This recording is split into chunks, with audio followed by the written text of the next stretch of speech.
Ladies and gentlemen, forgive me for the facial expressions that you are about to see throughout the course of this video. Actually, I take my apologies back. You should just be grateful that I am bringing you along with me to watch me watch history being made, guys. I went to see Taylor Swift at the Eras tour, and I actually don't know how to compose myself throughout this voiceover, so if I get a bit kooky, you know why. Yes, I took the train from Nottingham to Liverpool, and when I tell you that that train was chock-a-blocked with cowboy boots, cowboy hats, gems, rhinestones, girls trading friendship bracelets, all of the above, I am not complaining. It was a sight to see, quite frankly. What made this experience 2,000 times more special was the fact that I got to see it with a childhood friend that I'd grown up with in Malawi.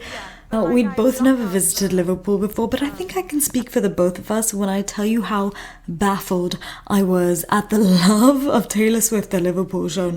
Every single building, nook and cranny had Taylor plastered over the side of it. I mean, the street posts were even playing Taylor Swift lyrics. Like, the mayor of Liverpool just has to be a Swiftie. We took full advantage of all these people giving out freebies. I got a glitter heart around my eye. I couldn't be closer to Taylor Swift right now, even if I tried. I mean, don't get me wrong, I knew people loved Taylor Swift, me being one of them, but I was actually shocked at the sheer amount of people that altered their days and weekends to be able to come together and celebrate their love for her and just take time out of their day to do silly things. Actually, I don't think it's hit me that I'm literally gonna see Taylor Swift tomorrow night, and I know for a lot of people that just doesn't mean a lot but for me, for someone who's literally been listening to her music via illegal streaming sites, might I add. That's definitely a consequence of being a sister to my brother. I listened to her from the age of 6, and I very vividly remember listening to Tim McGraw when it got released and thinking, oh my goodness, I can't wait to be like Taylor Swift, and I can't wait to write music like this, and I can't wait to be a country singer, which is so funny because that is so far from what I am right now. But that girl with the blonde curly hair and the cowboy boots and the blue background was all I'd really known in terms of music, apart from like Boney M and Don Williams and Bryan Adams. That was all I knew as a 6-year-old. And now, as a 22-year-old, I get to see her in Liverpool, probably a city that I never would have visited if it weren't for Taylor Swift. It's just baffling to me, with one of my childhood friends that I've known since I was 3.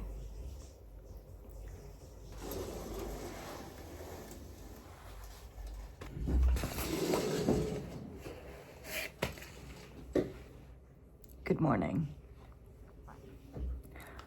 I slept so well last night. I thought I wasn't gonna sleep because adrenaline and the Taylor Swift effect, but I actually slept well. I mean, my eye bags don't look like I've slept well, but zonked out. It's, okay, my watch is charging, but it's about 11 a.m. Very late.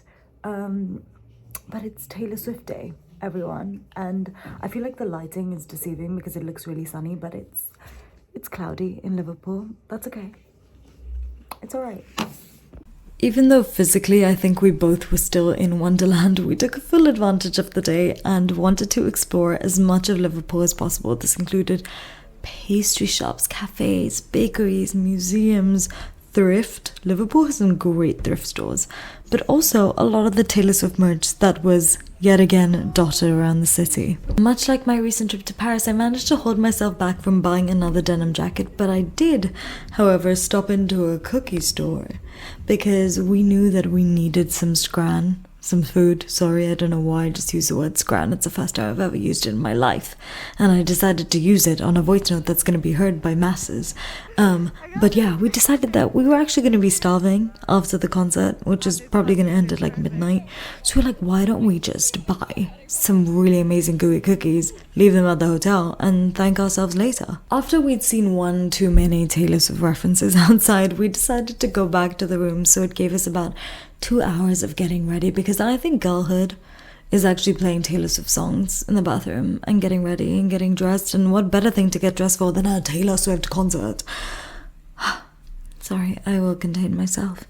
But yes, we got ready. We put on our shimmery dresses, which I just so happen to have in my closet. I am so proud of myself for not splurging on an expensive outfit for this tour, because I could have, guys. I really could have put myself in debt for this, but I didn't. I stayed strong. I did buy myself a very sparkly cowboy hat. I will admit to that. But we put gems on, more gems than usual. And us getting ready early meant that we still had time to go to a bakery and an Italian place for a sweet and savory treat, so that we were ready to run our marathon. Guys, this was fueling. We were carb loading. We were going to be moving for 3.5 hours at the speed of light. So you best believe we downed some mushroom toast and some tiramisu and we were good to go.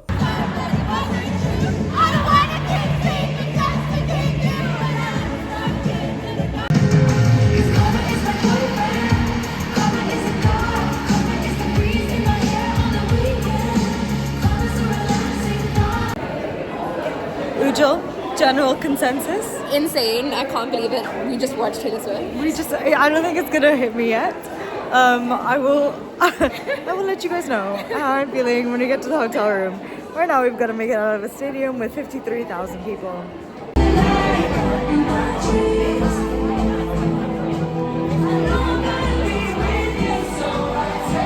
Long story short, it actually ended up taking us 3.5 hours to get back from the concert. Not complaining, we had a good time. We went to a pub, there were some fun people in there, and then we came back and ate our gooey cookies in silence with a cup of tea. Woke up the next day knackered, so I didn't film anything, but I had the best night of my entire life.